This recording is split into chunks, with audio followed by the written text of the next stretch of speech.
Make game day yours. Tickets, food and drinks, stats, and streaming. Everything you need is in the Utah Mammoth app. Download today and make game night easy. Download on both Android and iPhone. Tusk Top. It's time for the Larry H. Miller Utah Summer Games at Southern Utah University in Cedar City. Register today to participate in the 40th anniversary season of a Utah sports tradition at utahsummergames.org. Participate in over 50 sports around the state. Then plan to join the opening ceremonies Friday, June 5th, presented by State Bank of Southern Utah.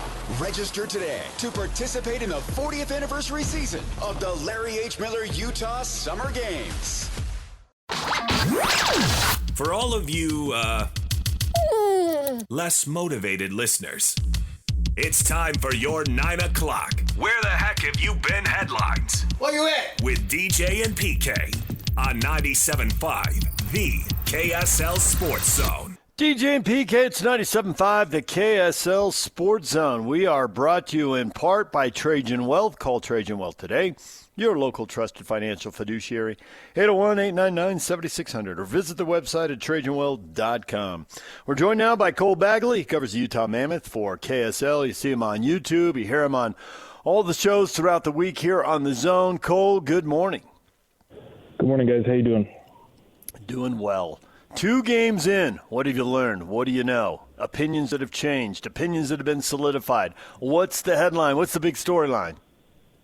Yeah, I think if Utah can win this series, not saying that they will, but I think what we saw in game 1 and 2 is if Utah can play their game, if they can utilize their speed, I just don't think that Vegas can skate with the Mammoths through 3 periods of play. And obviously they're 2 very different teams. There's the Knights are they're going to wear Utah down with their physicality, right? They're going to wear Utah down by extended ozone possessions and using body checks to move them off the puck and to create space in front of the net. Whereas Utah, I think what they did well in game 2 is not that they tried to play Vegas' style, but they combated the physicality to a really effective level, right? I mean, they out-hit the Knights 39-33. They didn't try to be anybody that they weren't, and then they utilized their speed to create off the rush to break down Vegas quickly, because what Vegas does defensively really well is they deny extended ozone possessions. They're able to use, again, their physicality to get bump guys off pucks to win battles and to break out really fast. Whereas, Utah in game 2, which is different than game 1, is I think they recognized that. They made the proper adjustments. They recognized, hey, we're probably not going to be able to fully possess the puck for a long amount of time. And so when we get in the offensive zone, we're going to have to move quickly. We're going to have to utilize our speed. And that's something that they do really well. And they obviously were able to win game 2 and even it up. How much did game 2 and winning it just maybe remove any doubt that these guys can do it, and now there is more than just belief? There's actual factual evidence. Yeah, I mean, when I talked to the guys after game 1, I don't think that it discouraged them, to be honest with you. I think, they still had a belief. I talked with a handful of players like Ian Cole and Kevin Stemlin and what have you, and, I just asked them, where do you feel like, you guys need to do a lot of things very differently, and it just was minor tweaks. It just was a couple of small things. I think they were able to do that in game 2, which probably, raised their belief, and instilled even more confidence in them. And, right now Utah's got all the momentum. They stole game 2. They evened up the series. Now it's a best of 5 with home ice advantage for the Mammoth. And, if they can win game 3, I think that this series, potentially, really starts to favor Utah. If I break this down period by period, I can argue they've only lost 1 period, the 3rd period of game 1. And for the team that didn't have the playoff experience and was supposed to be trying to figure this out, it seems like a pretty strong message. Yeah, I would say that they definitely lost the 3rd period in game 1, and then I would say that the 1st period of game 2 was probably their worst period of the series and one of their worst periods of the season. Vegas just kind of built on what they'd accomplished in game 1 during that 3rd period going into the 1st period of game 2, and Utah just looked, it looked like Vegas was going to run away with game 2 and take a 2-0 series. But, Utah, and I think that's where maybe some of that, inexperience kind of started to filter in. But then, what we're seeing from Dylan Gunther and Logan Cooley, you talk about the future and how bright the future is of this team, and that's still true, but it feels like that future is kind of right now. The fact that these guys are showing that their game is built for the playoffs. I mean, these are two young players that they've only played 2 playoff games, and I would argue they've been the 2 best players on the ice, between the 2 teams, especially Logan Cooley,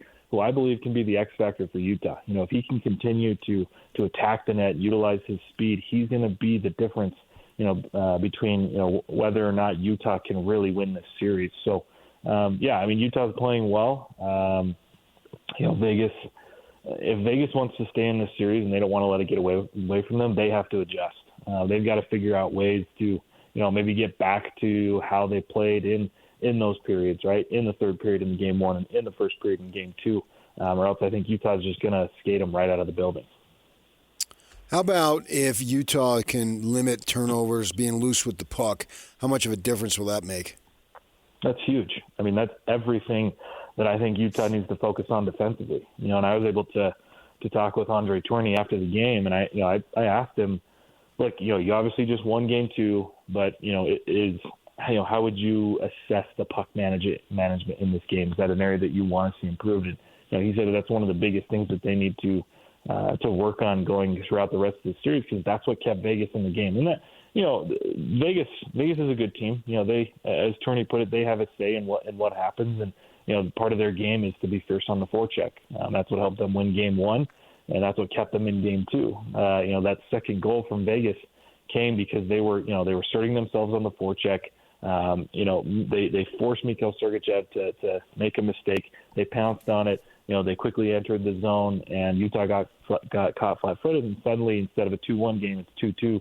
I think that was 62 seconds after Utah had scored. So, puck management is going to be big, and it's hard against a team like Vegas because they're so assertive. Every time that Utah's looking to clear the zone, there's a Golden Knight within a couple of feet who's ready to deliver a punishing hit and put Utah down on the ice or into the boards. And so I think for Utah it's again playing with speed. That's the biggest overlying factor for Utah to find success, not only in the offensive zone but in the defensive zone, to be aware of where Vegas is at all times, to be aware of where their outlet passes are.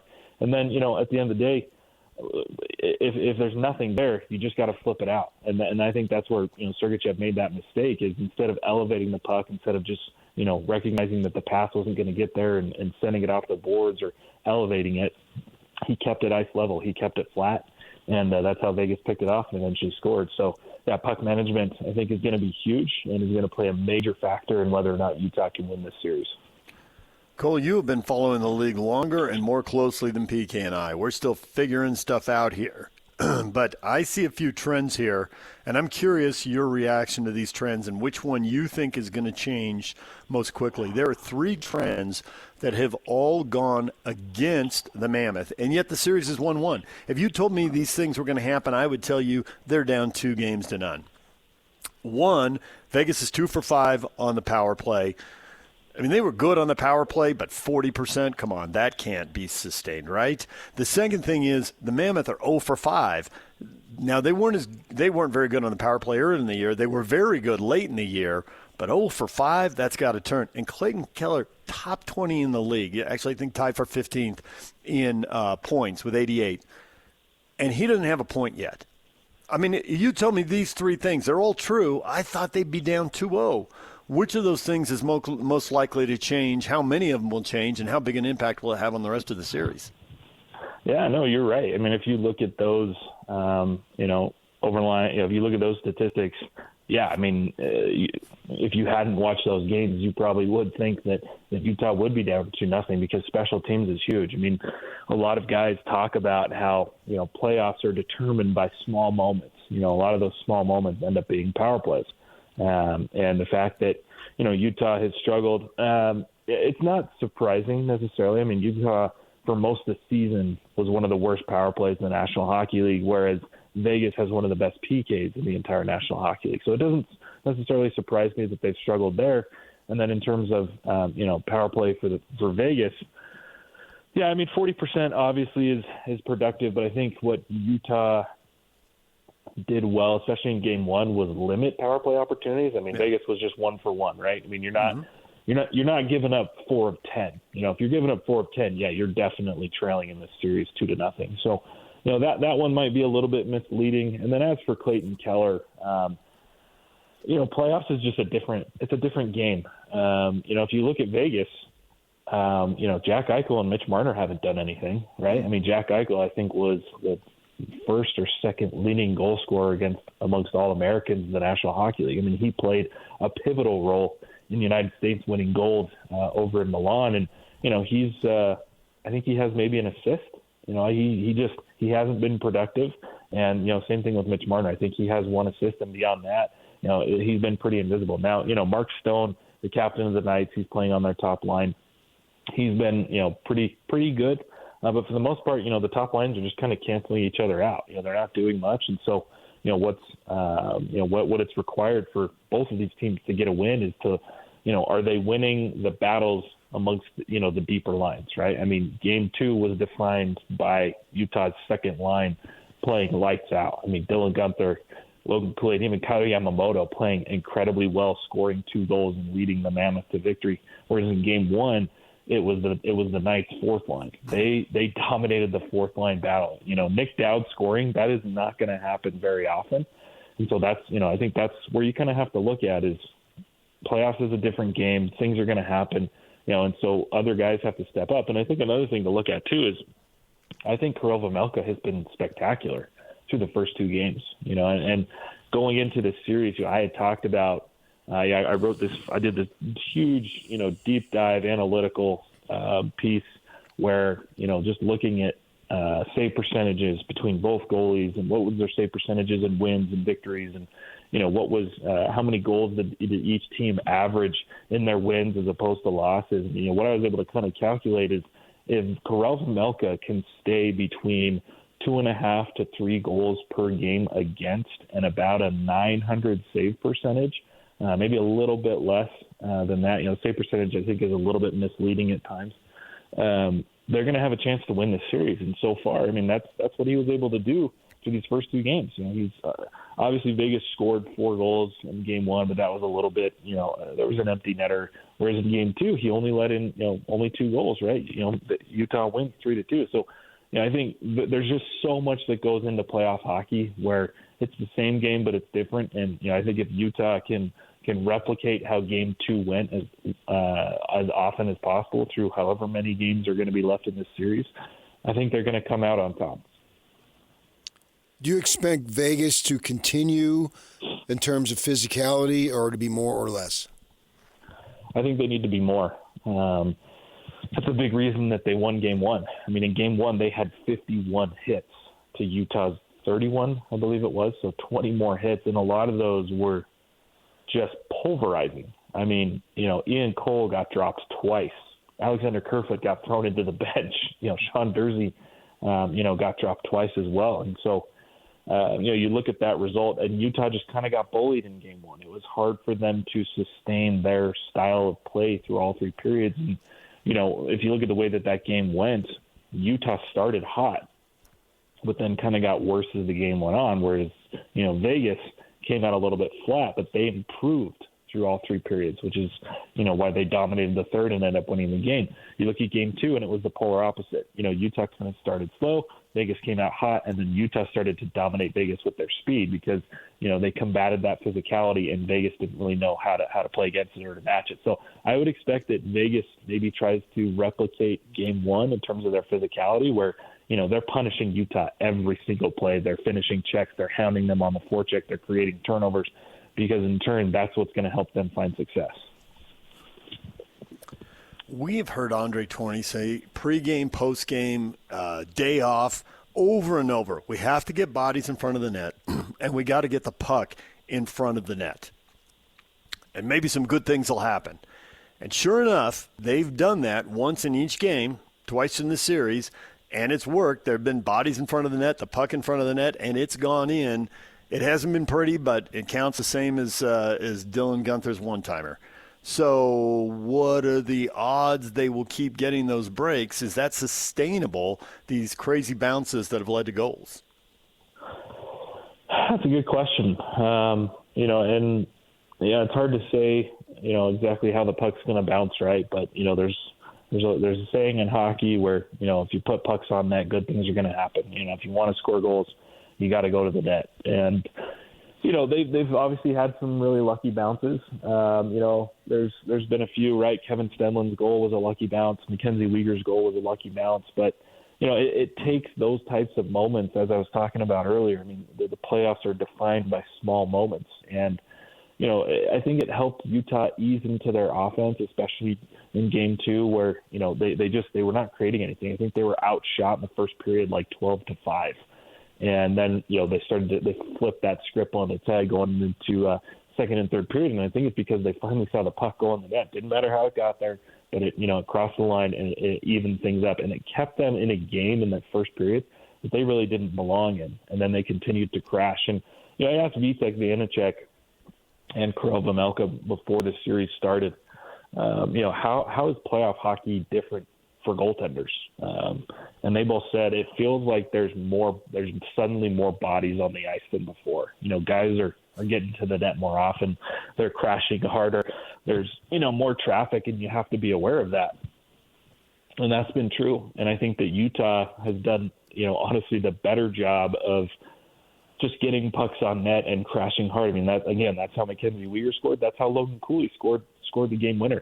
Dylan Guenther utilized his speed, went straight to the net, tried to put one home. It wasn't there. Logan Cooley crashes and he taps home, probably the easiest goal he's going to score these playoffs. So, yeah, you have to keep going there because if you go there, eventually you're going to score greasy goals. And I think in the playoffs, there's so much less space. Things are so much tighter. Those seams are clogged up. It's harder to generate goals like Dylan Guenther scored. Those one-timers are just not going to be there as often. And if they are, the goaltender has done his homework and he knows it's coming. Whereas if you just get pucks on net, you crash, you're going to score a lot of greasy goals. And so for Utah, they've got to just continue. That's how they have to utilize their speed, right? They're not going to necessarily body Vegas off the puck time and again, but if they can utilize their speed, get pucks on net and crash, really, really hard, I think they're going to beat Vegas to the puck more times than not and continue to score those types of goals. Well, that game-winning goal was a product of speed and getting it on net, and it didn't feel as lucky. Knocking in a rebound, a little different deal. And you still need the rebound. It's got to bounce your way. I get it. There's a little bit of luck, but it seemed like less, And a player like Cooley, who's pretty quick and pretty athletic, beat everybody to the puck. Yep, exactly. Well, Cole, we appreciate the time. Enjoy the game Friday night. We will talk to you again next week. All right, thanks, fellas. All right, there's Cole Bagley. DJ and PK, your feedback on today's show. Lots of people weighing in on tonight's NFL draft. We'll get to that next. Stay with us.